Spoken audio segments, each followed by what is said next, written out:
wabarakatuh. Waalaikumsalam warahmatullahi wabarakatuh. Selamat pagi anak-anak. Pagi Bu. Bagaimana kabarnya kalian semuanya? Alhamdulillah baik. Sebelum pembelajaran dimulai, alangkah baiknya kita pimpin berdoa dulu. Coba Vina dipimpin doanya. Siap dan berdoa mulai. Bismillahirrahmanirrahim. Raditu billahi rabban wa bil islami dinan wa bi Muhammadin nabiyyan wa rasulan. Rabbi zidni ilma warzuqni fahma. Amin. Sebelum pembelajaran dimulai akan Ibu absen dulu ya. Ya Bu. Alifah, Hadir.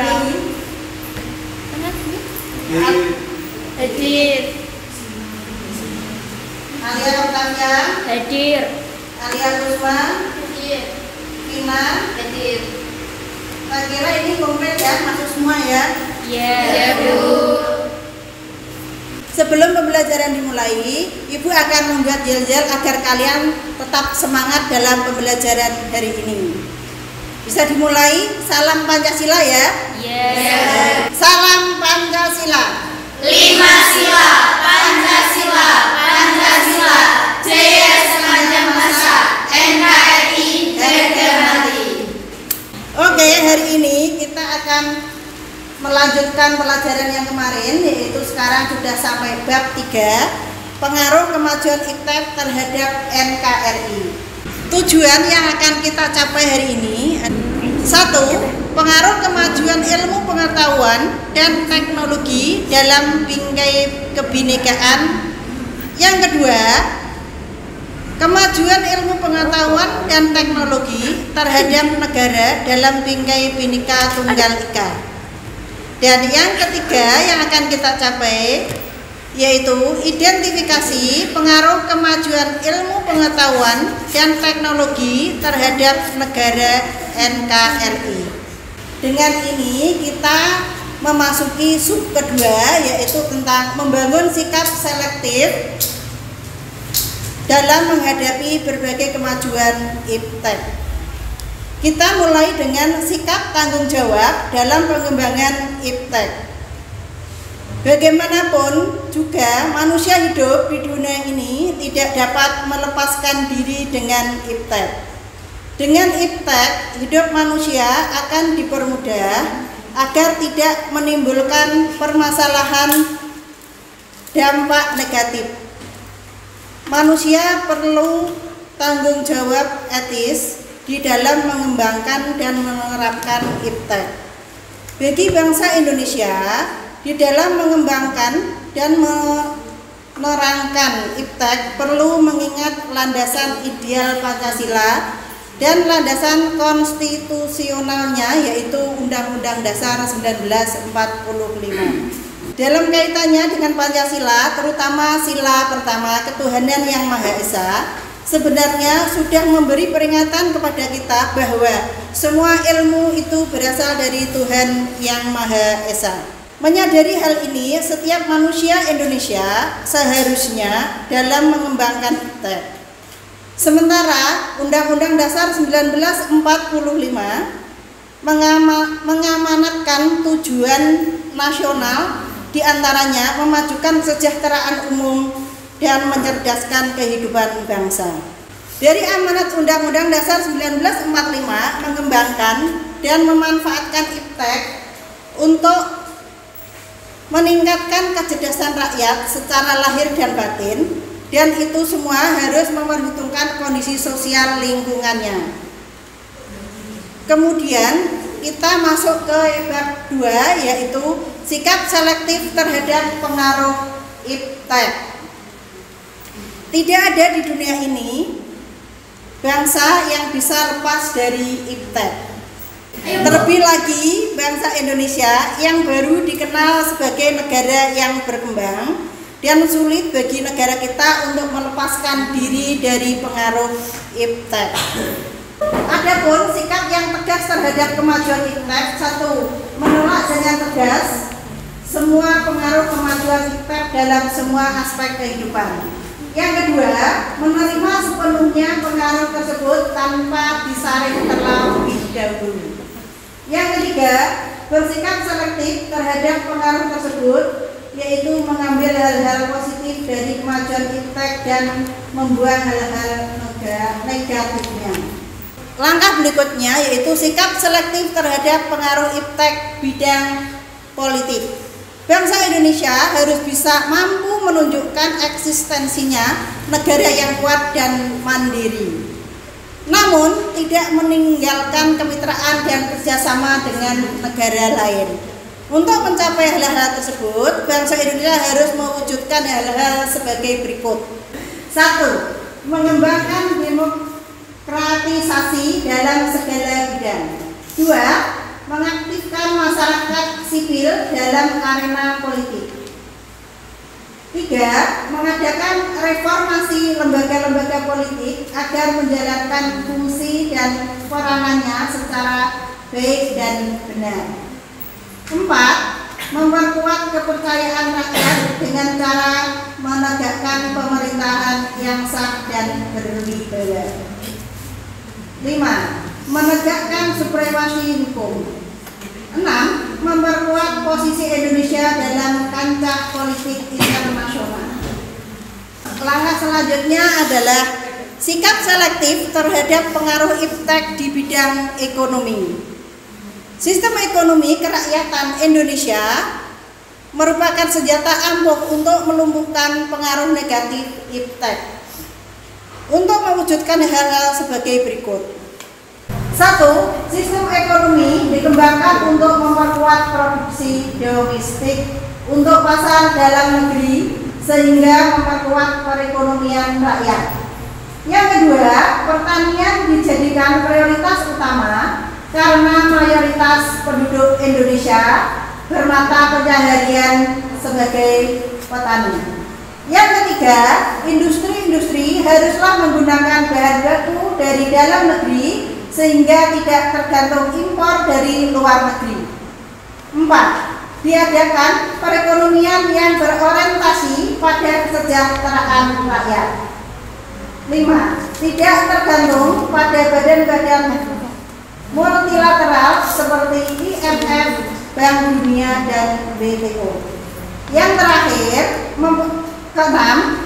Mempererat kerjasama dengan sesama negara berkembang untuk bersama-sama menghadapi kepentingan negara-negara maju. Selanjutnya, sikap selektif terhadap pengaruh kemajuan iptek di bidang sosial budaya. Dalam bidang sosial budaya telah membawa pengaruh perilaku yang ditampilkan oleh masyarakat, di antaranya gaya berpakaian, gaya hidup cenderung membawa pengaruh negatif dan semakin mudahnya mendapatkan informasi dan ilmu pengetahuan gaya hidup, maka kita harus membentengi diri dengan nilai-nilai Pancasila. Sudah paham semua? Sudah. Oke, kalau sudah paham, sekarang kita bagi menjadi 2 kelompok. 1, kelompok pertama, pengaruh kemajuan iptek terhadap negara NKRI. Kelompok yang kedua yaitu sikap selektif terhadap pengaruh iptek dalam dunia pendidikan.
merumuskan hasil diskusi kalian. Bisa dimulai sekarang. Rizda, coba maju ke depan. Assalamualaikum warahmatullahi wabarakatuh. Waalaikumsalam warahmatullahi wabarakatuh. Saya Rizda Himatul Ima, perwakilan dari kelompok 1 akan menjelaskan tentang pengaruh kemajuan iptek dalam kehidupan masyarakat, berbangsa, dan bernegara. Pertama, kita akan mengidentifikasi pengaruh perkembangan iptek dalam kehidupan masyarakat, berbangsa, dan bernegara.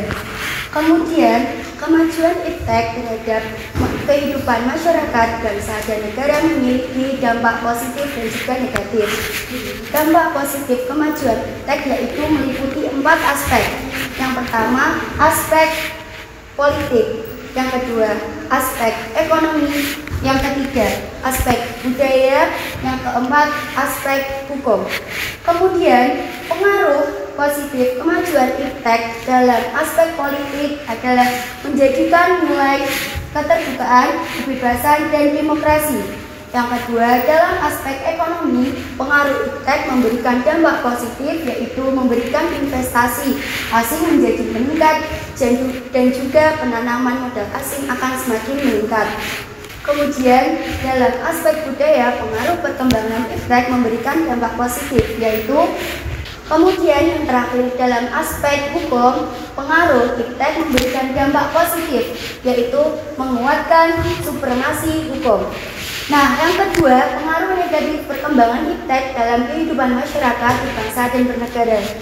Dalam dampak negatif juga meliputi 4 aspek, yaitu aspek politik, aspek ekonomi, aspek budaya, dan juga aspek hukum juga. Yang pertama, aspek politik. Aspek politik menimbulkan dampak negatif dalam perkembangan iptek, yaitu masyarakat menjadi. Kemudian pengaruh negatif perkembangan teknologi terhadap kehidupan masyarakat, bangsa, dan negara. Meliputi 4 aspek juga, yaitu aspek politik, aspek ekonomi, aspek budaya, dan juga aspek hukum. Yang pertama, aspek politik, pengaruh perkembangan iptek menimbulkan dampak negatif, yaitu masyarakat semakin tertarik dengan ideologi luar dan juga gaya hidup luar. Kemudian aspek ekonomi memberikan dampak negatif, yaitu manusia dibanjiri oleh barang luar negeri. Kemudian yang ketiga, aspek budaya, pengaruh kemajuan teknologi memberikan dampak negatif, yaitu adanya sikap individualisme. Yang terakhir, dalam aspek hukum, pengaruh perkembangan iptek menimbulkan dampak negatif, yaitu menimbulkan sikap anarkis. Tadi adalah hasil diskusi kami dari kelompok 1. Sekian, terima kasih. Wassalamualaikum warahmatullahi wabarakatuh. Ya, sekarang sebelum pembelajaran kita akhiri, anak-anak bisa menyimpulkan pertemuan hari ini. Coba Vina, bisa disimpulkan pertemuan hari ini apa yang kalian dapatkan? Assalamualaikum warahmatullahi wabarakatuh. Waalaikumsalam warahmatullahi wabarakatuh. Kesimpulan yang saya dapat hari ini yaitu mengidentifikasi pengaruh perkembangan iptek terhadap NKRI. Di dalamnya ada hakikat iptek, perkembangan iptek di Indonesia. Hakikat iptek terdapat ilmu pengetahuan dan teknologi dan perkembangan iptek di Indonesia, perkembangan teknologi sebelum abad ke-20 dan perkembangan teknologi pada awal abad ke-20 dan seterusnya. Dan juga pengaruh positif dan negatif kemajuan iptek terhadap NKRI dapat dilihat dari aspek politik, aspek ekonomi, dan aspek sosial. Sekian dari saya. Wassalamualaikum warahmatullahi wabarakatuh. Waalaikumsalam warahmatullahi wabarakatuh. Terima kasih, Vina telah memberi kesimpulan pembelajaran hari ini. Semoga bermanfaat. Saya kira cukup sekian pertemuan kali ini. Assalamualaikum warahmatullahi wabarakatuh. Waalaikumsalam warahmatullahi wabarakatuh.